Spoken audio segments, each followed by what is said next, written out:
할렐루야. 네, 조금 좀 곡이 이제 익숙해지시죠? 별로 안 익숙해지시는 것 같은데.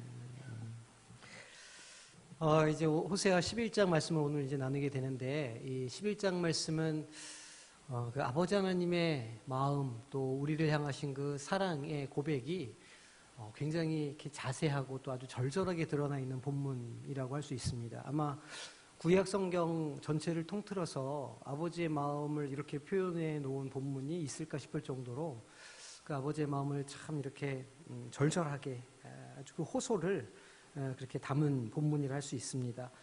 그 자녀를 사랑하는 아버지는 그 애통함과 또 비통한 마음을 가지고 엇나가는 아들을 붙잡는 거예요. 붙잡고 제발 좀 돌아와주면 안 되겠니?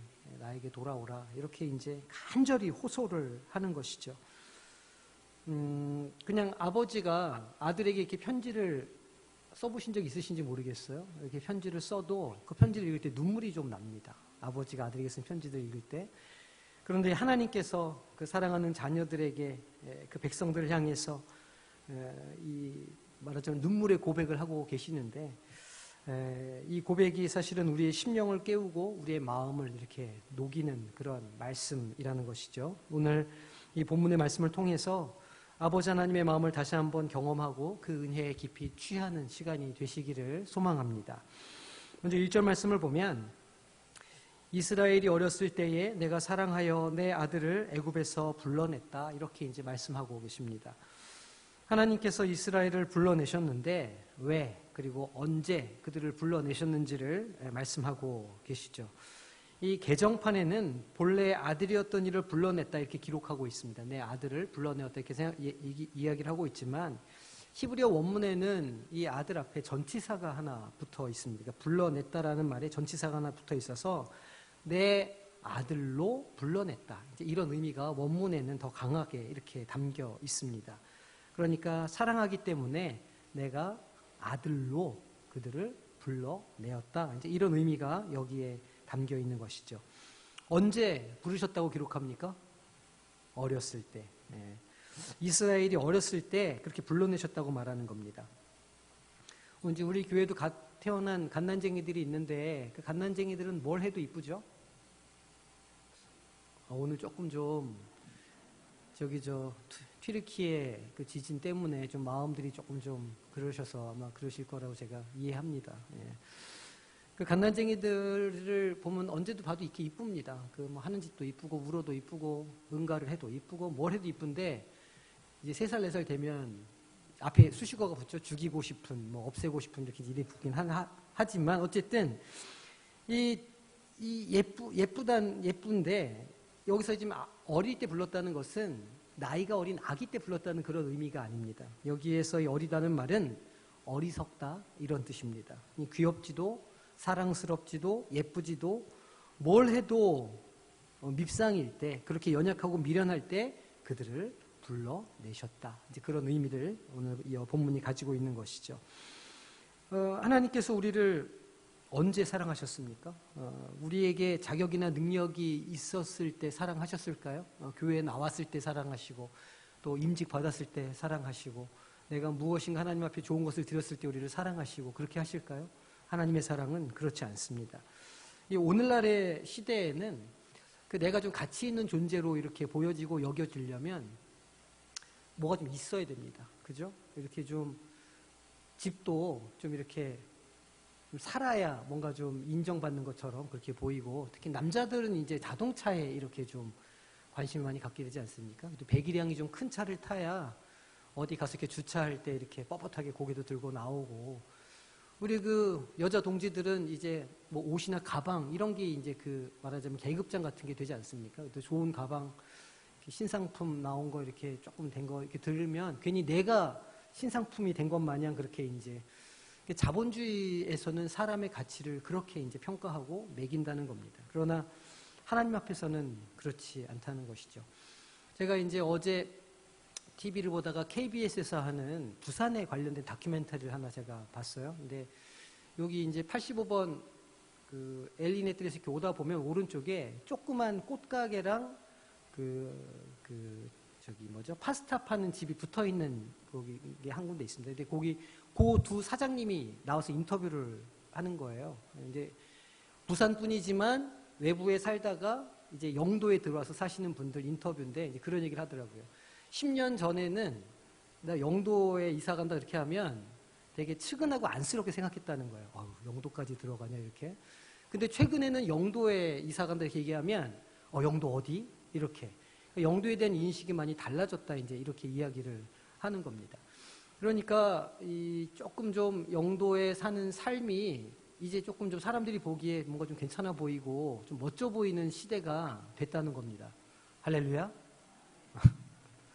물론 그것과 상관없이 하나님은 영도를 늘 사랑하셨고 영도에 늘 함께 계셨지만 이제 사람들의 인식이 이렇게 바뀐다는 겁니다. 그러니까 사람들의 시각, 세상의 시각은 뭘 좀 가지고 있어야 뭔가 좀 입는 거, 또 먹는 거, 타고 다니는 거, 사는 곳이 어떤가에 따라서 그 사람을 판단하고 저 사람이 사랑받을 만한 사람인가 이렇게 본다는 것이죠. 그러나 하나님은 그렇지 않다는 걸 우리는 늘 기억해야 하는 겁니다. 기죽을 필요가 없다는 거예요. 하나님이 우리를 언제 사랑하셨을까요? 제가 이제 자주 듣는 본문 말씀인데 로마서 5장 6절을 보니까 우리가 연약할 때. 여기서 연약하다는 것은 팔복에서 말하는 그런 삶의 정황입니다. 가난하고 억울한 일을 당하고 눈물을 흘리는 그 자리.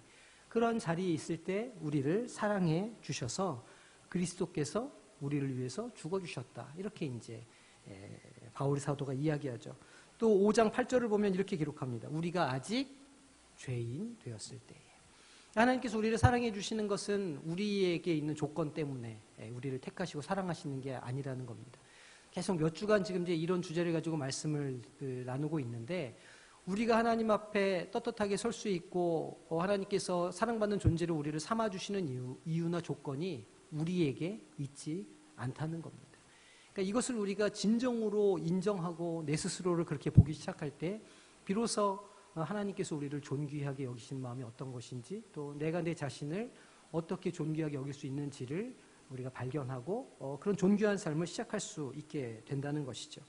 우리가 연약할 때, 죄인 되었을 때, 심지어는 원수 되었을 때에 우리를 먼저 사랑하셨고 그 사랑을 확증해 주셨다는 겁니다.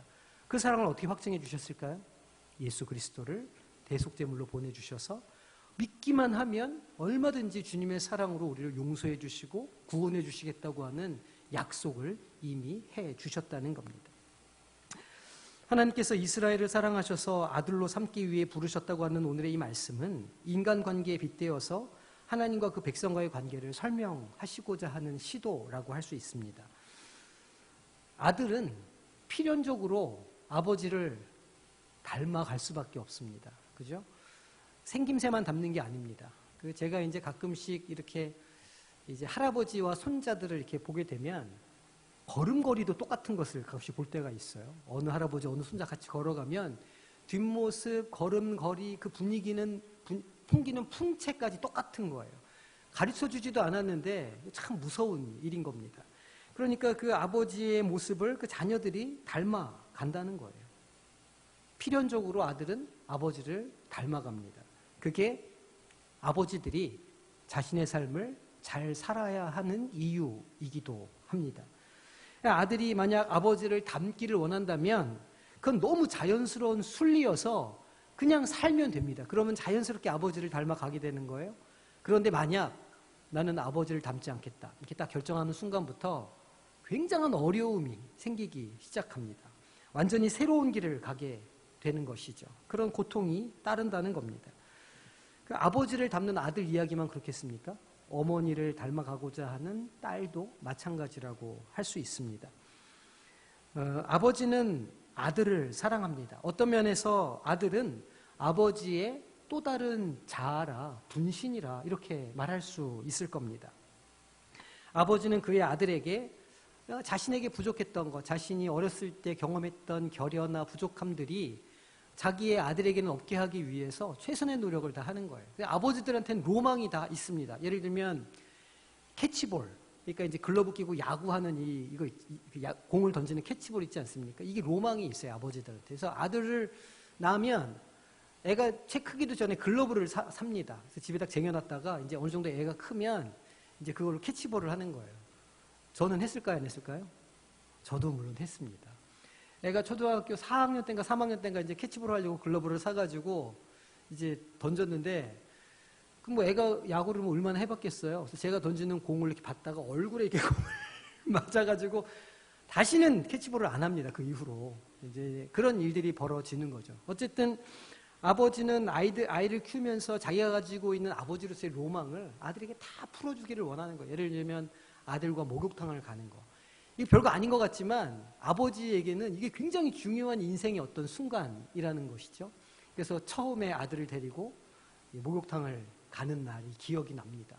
그리고 어떤 날이 또 기억나냐면 내 등을 처음 밀어줬을 때.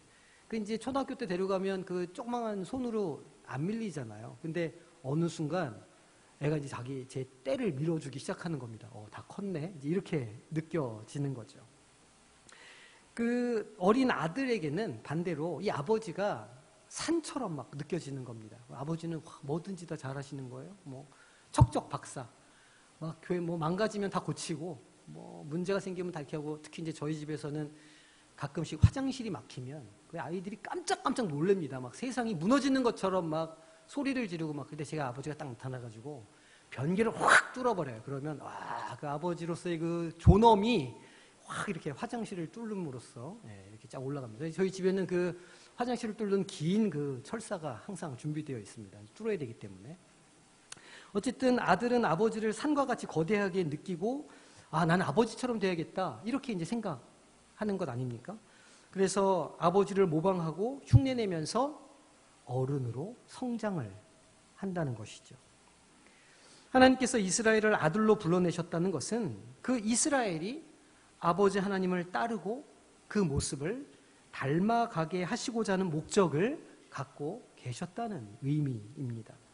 하나님의 택한 족속으로 또 하나님만이 갖고 계신 거룩함과 성품을 닮아가고 그 밝은 빛을 받아서 보름달이 빛나는, 그렇게 빛나는 존재들로 살아가게 하시고자 하는 계획이 있으셨다는 겁니다. 그래서 어릴 때 이스라엘을 불러내신 겁니다. 하나님은 이스라엘을 부를 때 일을 시킬 일꾼으로 부르시는 게 아닙니다. 사명자로 부르시는 게 아니에요. 가끔씩 이제 우리가 이 청년들이나 우리 중고등부 학생들이나 이렇게 수련회 가서 이렇게 이제 하다 보면 그 소명을 경험했다고 느꼈다고 말하면서 내가 내 인생을 하나님께 드려야지 막 이렇게 무서운 이야기를 하는 친구들이 가끔씩 있습니다. 하지만 하나님은 우리에게 먼저 사랑하는 마음을 주시는 분이시지 일할 목록을 주시는 분이 아니라는 사실을 기억할 필요가 있다는 것이죠. 하나님은 결코 우리를 일꾼으로 부르시지 않습니다. 하나님은 우리를 사랑받는 자로, 우리의 사랑을 나눌 수 있는 사람으로 불러주신다는 거예요. 각박하고 메마른 이 사랑이 없는 세상 속에서 그 아버지의 사랑을 조금 닮아가서, 많이 닮지 않아도 됩니다. 아주 약간만 닮아가서 그 넓은 품을 가지고 세상을 포용하면서 사랑으로 그 세상을 품도록, 다듬도록 이렇게 부르신다는 것이죠. 이 부르심은 그들이 연약하고 어리석을 때, 그리고 어릴 때 놀라운 기적과 이적을 통해서 나타났다는 겁니다. 큰 능력과 편팔로 일찍이 경험해 본 적이 없는 역사를 일으키셔서 그들을 불러내셨습니다. 그렇죠? 홍해를 가르시고 불기둥, 구름 기둥으로 그들을 인도하시고 메추라기와 만나로 그들을 먹이시기도 하고 요단강을 멈추시고 도무지 승리할 수 없을 것 같은 여리고성을 무너뜨리게 하시는 일들을 통해서 그들을 불러주셨다는 것이죠. 이 출애굽의 기록이, 그리고 한 발 더 나아가서 이스라엘을 선택하시고 그들을 거룩한 백성으로 구별하신 이유가, 한 발 더 나아가서 온 세상을 창조하시고 오늘 저와 여러분을 이곳으로 인도하시고 함께 예배하게 하시는 이유가 사랑하시기 때문에, 우리로 주님의 그 사랑을 먼저 경험한 자들로 삼으시기 위함이라는 겁니다.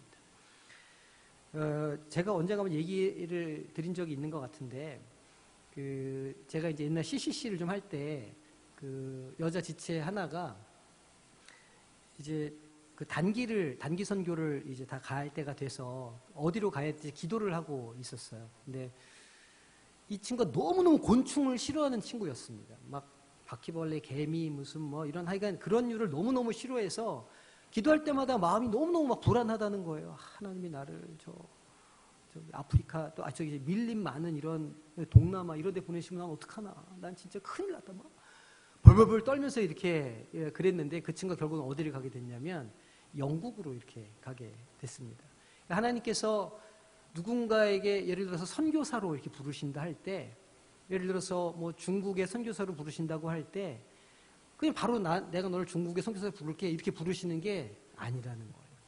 하나님께서 누군가를 사용하시려면 그 사람 마음속에 그 나라를, 그 사람을, 그 민족을 사랑하는 마음을 먼저 주신다는 겁니다. 그래서 그 민족을 너무너무 사랑하다 보니까 나 그날에 좀 가봐야 되겠는데 그 어떤 순간이 되면 제 친구처럼 나 이제 여기 사람들에서 죽을 수도 있겠어. 이렇게 얘기하는 수준까지 자발적으로 가도록 인도하시는데 그 강력한 방법이 무엇이냐? 사랑하게 하시는 거라는 거예요. 하나님은 우리를 사랑받는 존재로 부르셨고 그리고 사랑할 수 있는 존재로 만들어 가신다는 겁니다. 그리스도인들은 그 사랑을 아는 사람들이라고 할 수 있습니다. 그 사랑을 받은 사람들, 그 사랑을 삶의 자리에서 살아내는 사람들이 그리스도인들이라 이렇게 정의를 해볼 수가 있는 겁니다. 아버지를 닮아가고 어머니를 닮아가는 것처럼 아버지의 자비하심과 신실하심과 끝없는 사랑을 닮아가는 사람들. 그 태양빛을 받아서 아주 약간이나마 그 빛을 반사하는 사람들이 그리스도인들이라는 겁니다. 하나님은 이스라엘을 부르실 뿐만 아니라 그들을 그 삶을 살아내게끔 훈련시키셨습니다. 오늘 3절 말씀을 보니까 이렇게 기록합니다. 그러나 내가 에브라임에게 걸음을 가르치고 내 팔로 안았음에도 내가 그들을 고치는 줄을 그들은 알지 못하였도다 말씀합니다. 걸음을 가르쳐 주시고 안아주셨다는 거예요. 어떤 장면이 딱 머리에 떠오르지 않으십니까? 우리 자녀들이 걸음마를 배울 때 그 뒤를 졸졸 쫓아가면서 넘어질까 이렇게 하고 쫓아가는 그 모습이 생각나시죠? 저는 사실은 그때보다는 우리 그 딸아이 자전거를 가르쳐 줄 때가 더 많이 생각이 납니다. 그 초등학교 1학년 때인가 분홍색 자전거를 이제 생일 선물인가 하여튼 어린이날인가 이렇게 선물을 사줬어요. 근데 탈 줄을 모르니까 자전거를 타고 싶다고 막 노래를 불러서 사주긴 했는데 그래서 이제 중량천 이 공원에 나가서 자전거 타는 방법을 가르쳐 주는 거죠. 근데 아시잖아요? 자꾸 넘어지는 거예요. 어떻게 가르쳐 줄 수 있습니까? 뒤에서 안장을 딱 붙잡고 제가 지지를 하고 애가 타고 페달링을 하면 제가 이제 뒤에서 붙잡고 뛰는 거예요. 1시간을 넘게 뛴 것 같아요, 그날. 와, 입에서 단내가 나도록 뛰었는데 결과적으로 딸아이는 자전거를 탈 수 있게 되었습니다. 하나님께서는 아들로 불러낸 이스라엘에게 찬찬히 하나하나 알아듣도록 가르치셨다는 거예요. 걷는 법도 가르치시고 혹시 넘어지게 되면 붙잡아서 세워주시고 다시 알려주시고 안아주시고 아플 때 고쳐주시는 일들을 통해서 그들을 이렇게 하나님의 사랑을 아는 사람들로 이렇게 키워가고 성장시키시기를 원하셨다는 겁니다. 그런데 이스라엘이 이런 아버지의 가르치고 안으시고 고치시는 이유가 무엇인지를 여전히 알지 못했다는 겁니다.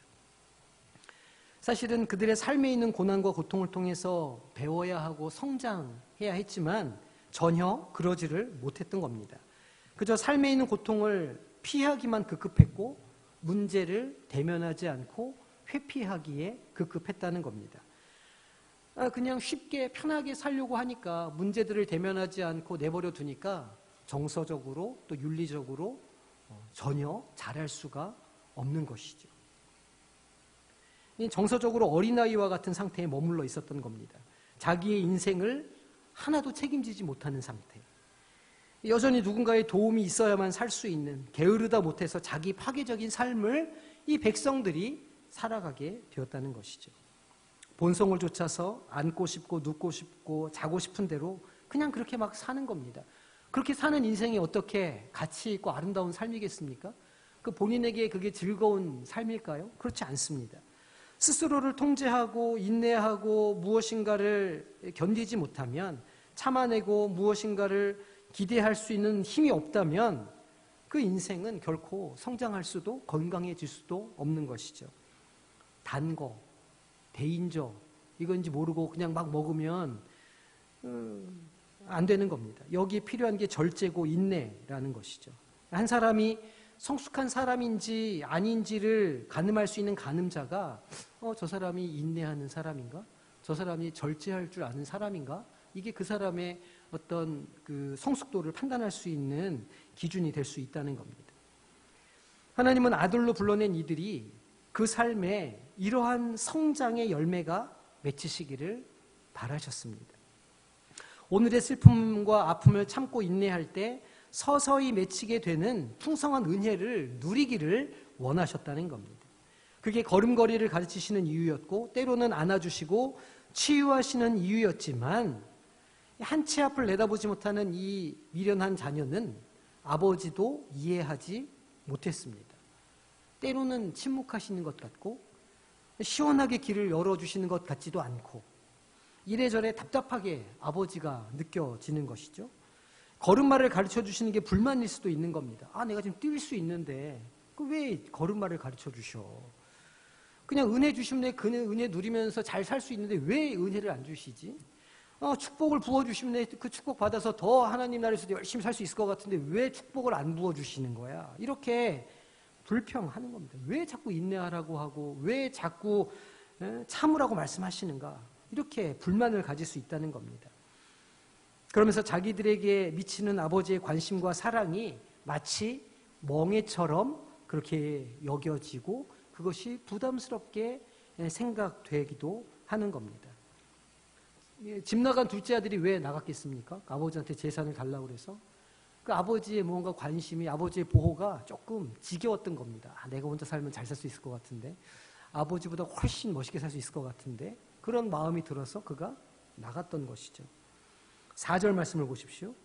내가 사람의 줄 곧 사랑의 줄로 그들을 이끌었고 그들에게 대하여 그 목에서 멍에를 벗기는 자같이 되었으며 그들 앞에 먹을 것을 두었노라. 사랑의 줄로 그들을 이끌었다 말씀하십니다. 그러니까 그들이 매여 있었다는 뜻이에요. 그들이 다른 데 가지 못하도록 하나님께서 그들을 안전하게 매어서 가이드라인을 주시고 그 끈으로 인도해 주셨다 그런 말씀입니다. 그런데 그것을 이들이 멍에처럼 여겼다 그런 말씀입니다. 주님께서 말씀하시죠. 그 멍에가 무겁다 가볍다 뭐라고 말씀하십니까? 내 멍에는 가볍다 말씀하시는 겁니다. 주님께서 말씀하시는 멍에는 이 소 2마리가 한 겨리로 매는 멍에를 말하는 것이죠. 주님과 함께 매는 멍에인 겁니다. 그러니까 주님이 힘을 줘서 이렇게 가시면 우리에게 있는 멍에는 전혀 무겁지 않을 수 있는 것이죠. 그러니까 주님과 동행하는 삶은 주님께서 나의 멍에를 대신 져주시고 나와 함께 가시는 그런 멍에라는 겁니다. 그것이 오늘 말씀에서 말하고 있는 사랑의 줄인 것이죠.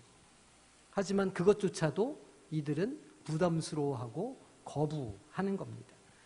마태복음 11장 28절에서 30절 말씀에 주님께서 이렇게 말씀하십니다.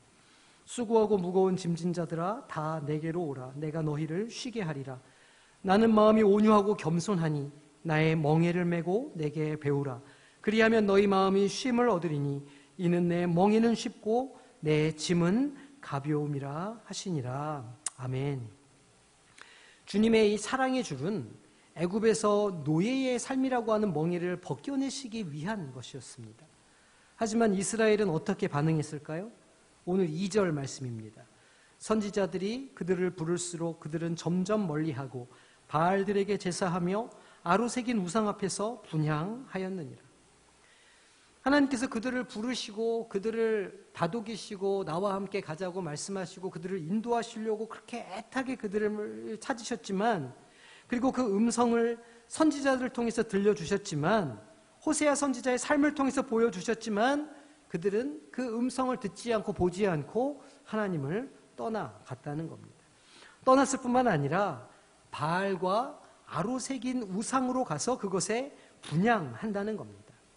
하늘에 속한 자들이 자신들의 신분을 잊어버리고 땅에 속한 자로 전락해서 살아가게 되었다 그런 말씀이죠. 하나님의 백성이 아니라 땅에 속한 자로 저주의 자녀로 살기를 원했다는 겁니다.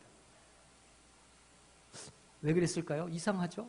하늘이 신령한 복을 받을 수 있는 존재들이었는데 왜 하나님의 말씀 앞에 하나님 앞으로 나아가지 않고 바알과 아세라 목상 앞으로 나가서 이들이 분향했을까요?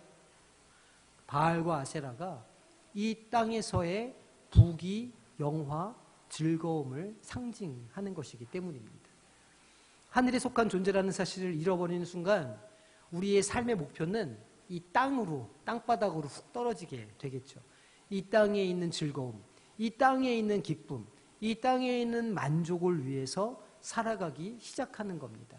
내 시간도 거기에 드리고 내 노력도 거기에 드리고 심지어는 영혼도 거기에 다 팔아버리는 겁니다. 그게 바알과 아세라에게 분향한다고 하는 그 뜻인 것이죠. 끊임없이 하나님은 그 백성에게 호소하십니다. 그러나 그 호소에도 불구하고 그들은 하나님을 외면했습니다. 7절 말씀입니다. 내 백성이 끝끝내 내게서 물러가나니 비록 그들을 불러내어 계신 이에게로 돌아오라 할지라도 일어나는 자가 하나도 없도다. 끝끝내 내게서 물러가나니 하나도 돌아오지 않는다는 말입니다. 누구도 그 음성을 듣고 자리에서 일어나지 않는다는 거예요. 땅바닥에 주저앉아서 그 땅에 붙어서 땅의 것에 취해서 살아가고 있다는 말입니다. 여기서 우리는 이스라엘의 상태를 생각해 봐야 합니다. 그들이 하나님을 떠났는데 지금 하나님을 떠나 우상 숭배를 하고 있는데 그들이 미련해서 우상 숭배를 하고 있을까요? 그들이 우상 숭배를 하는 것이 뭘 잘 몰라서 한 실수일까요? 그냥 어리숙해가지고 그냥 세상 유혹에 훅 이렇게 넘어가서 그리 우상 숭배를 하고 있는 것일까요? 아닙니다. 다 알았어요. 이게 죽는 길이다. 이거는 가면 혼난다. 이거는 심판을 받을 수 있는 길이다. 다 알았지만 그들의 본성은 그들의 생각과 그들의 믿음을 넘어섰던 겁니다. 보암직도 하고 먹음직한 그것을 소유하고 싶었던 것이죠. 죄라고 안 된다고 머릿속에서 양심에서 소리치지만 그것이 소용없었던 겁니다.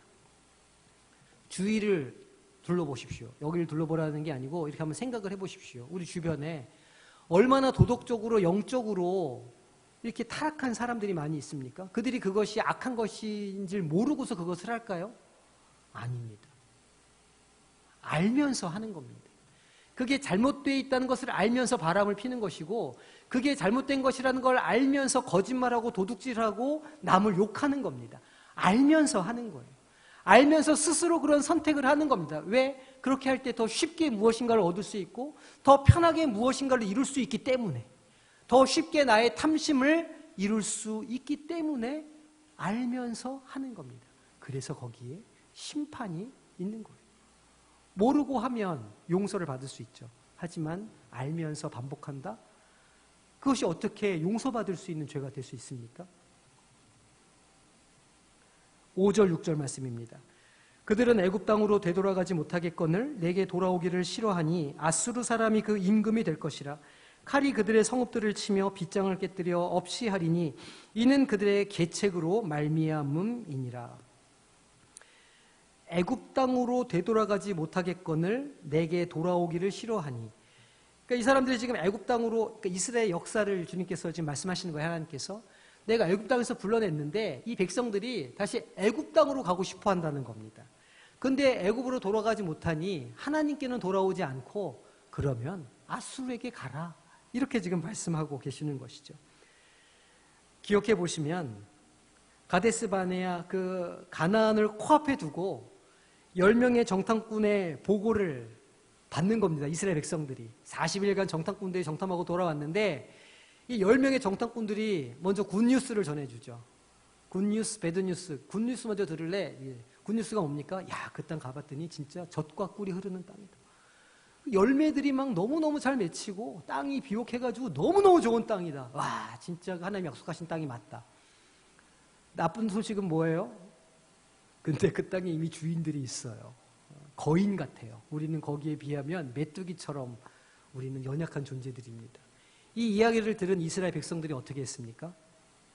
모세를 원망하는 겁니다. 왜 우리를 데리고 나와가지고 그냥 편안하게 거기 노예로 살면 삼시세끼 걱정 안 하고 살 수 있구만. 왜 우리를 불러냈냐고 막 원망하면서 어떻게 합니까?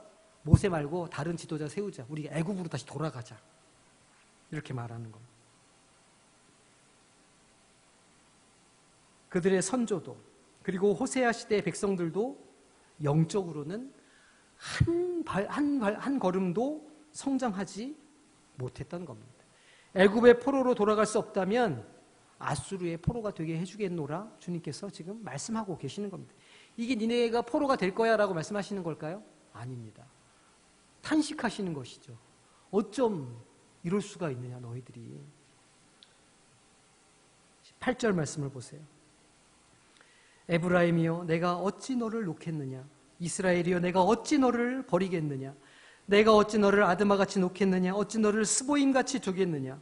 내 마음이 내 속에서 돌이켜 나의 긍휼이 온전히 불붙듯 하도다.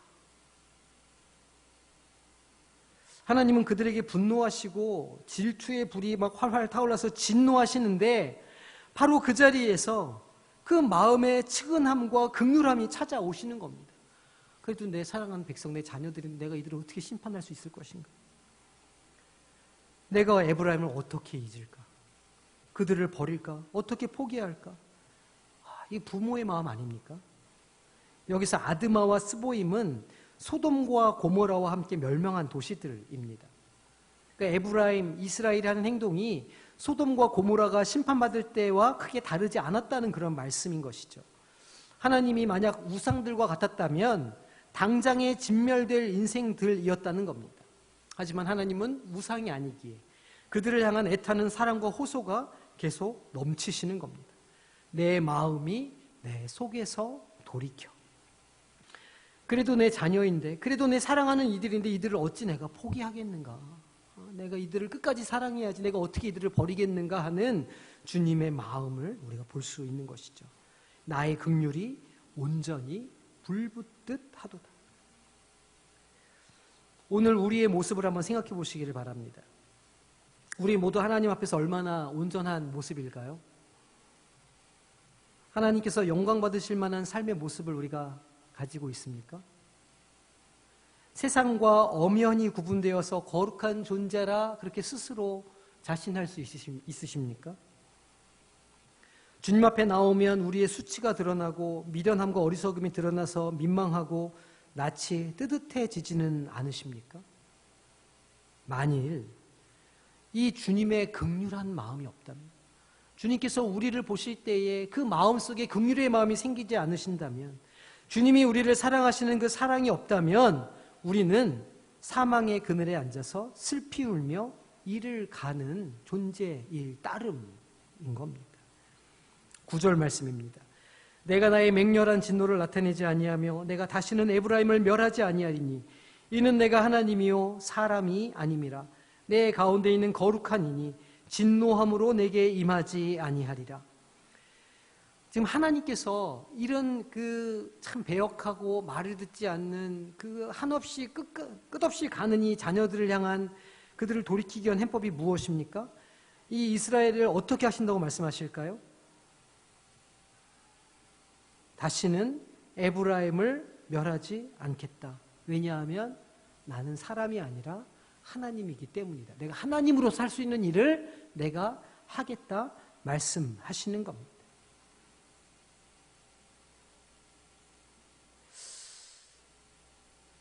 하나님은 하나님 되시며 우리 인생은 어쩔 수 없는 인생들인 것이죠. 그래서 우리의 죄를 생각하면 소돔과 고모라, 아드마와 스보임처럼 다 망할 것이 마땅하지만 하나님께서 우리를 향한 긍휼이 부릴 때 일어나서 우리를 불로 멸망시키지 않겠다고 하시는 겁니다. 하나님은 우리 인간 본성의 연약함을 너무나 잘 알고 계시는 겁니다. 아무리 해도 안 되는 인간의 죄 짓는 본성을 하나님께서는 다시 진노로 심판하지 않으시고 하나님 스스로 그 해법을 찾아내시기로 결정을 하셨다는 겁니다. 그 하나님의 해법, 하나님의 계획이 무엇일까요? 끝없이 범죄하고 끝없이 죄 짓는 사람들을 구원하시기 위한 하나님의 계획이 무엇일까요? 예수 그리스도이신 겁니다. 도무지 해결할 수 없는 그 자녀들의 악함을 그들에게 묻지 않으시고 대신 독생자 예수를 대속 제물로 삼아 주시는 겁니다. 그리고 그 사실을 믿는 자들, 자신의 연약함과 죄성을 고백하는 이들에게 구원과 회복을 선언하시고 사랑의 자녀로 다시 삼아주시는 은혜가 있게 되는 것이죠. 그래서 요한복음 3장 16절은 이렇게 말씀하시는 겁니다. 하나님이 세상을 이처럼 사랑하사 독생자를 주셨으니 이는 그를 믿는 자마다 멸망하지 않고 영생을 얻게 하려 하심이라.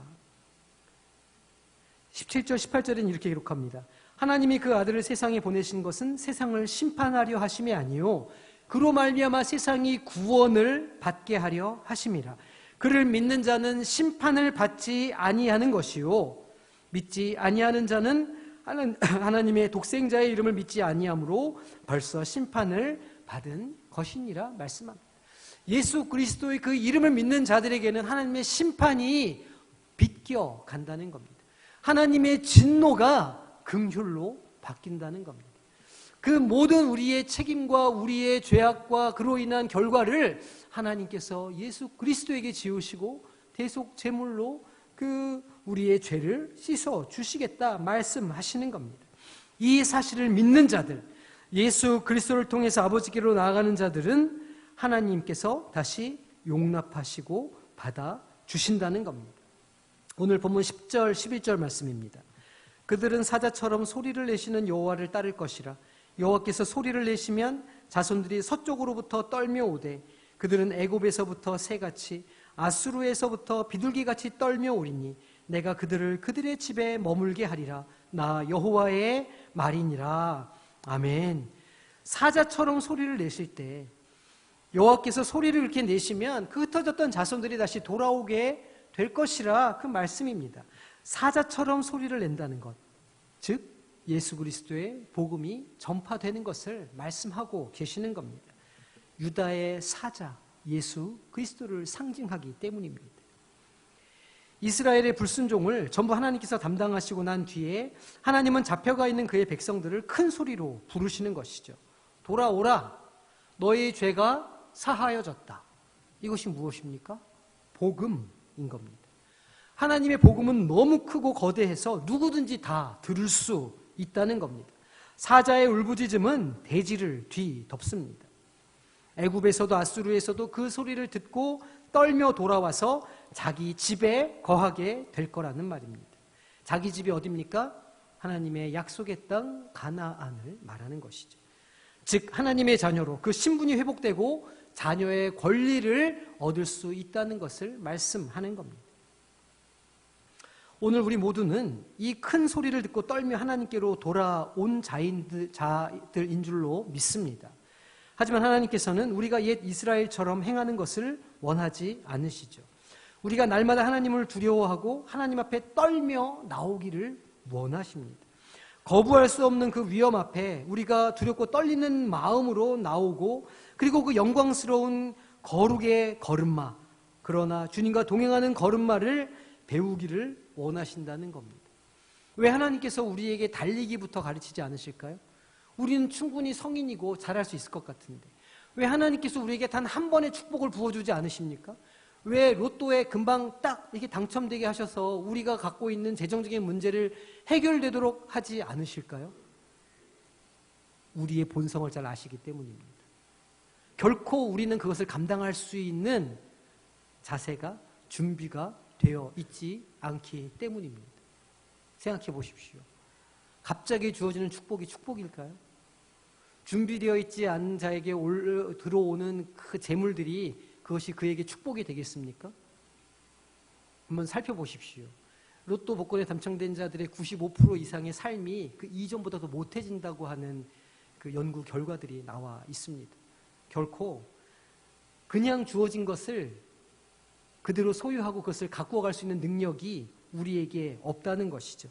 하나님은 우리가 차근차근 주님 안에서 믿음의 걸음걸이를 통해서 우리의 신앙이 성장하기를 원하십니다.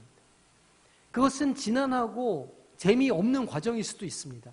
하지만 그 인내함이, 그것을 참고 기다림이 우리로 하여금 더 단단한 믿음을 갖도록 하고 어떤 일들을 만나도 우리가 넘어지지 않을 수 있는 단단한 믿음을 갖게 해준다는 것이죠.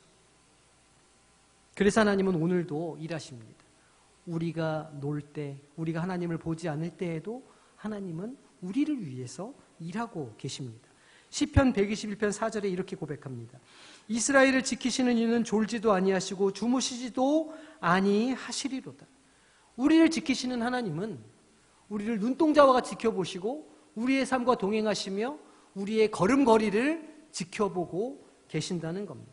우리를 그 아들로 불러주시는 것이죠. 사랑받는 자녀로 불러주십니다.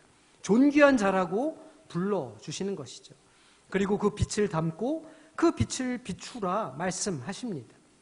그 과정은 아주 더딜 것이며 때로는 눈에 보이는 증거가 없을 수도 있습니다. 하지만 하나님은 쉬지 않고 일하실 겁니다. 우리가 그 하나님을 의지하고 믿는 한 우리의 삶도 계속해서 발전해 나가고 하나님이 계신 곳으로 나아가는 삶이 될 줄로 믿으시기를 바랍니다. 사랑하는 그의 자녀가 아버지를 닮아 그 빛을 발하는 성장을 가져오도록 쉬지 않고 역사하시는 하나님, 시편 121편 5절 이하의 말씀에서 이렇게 말씀하십니다. 여호와는 너를 지키시는 이시라.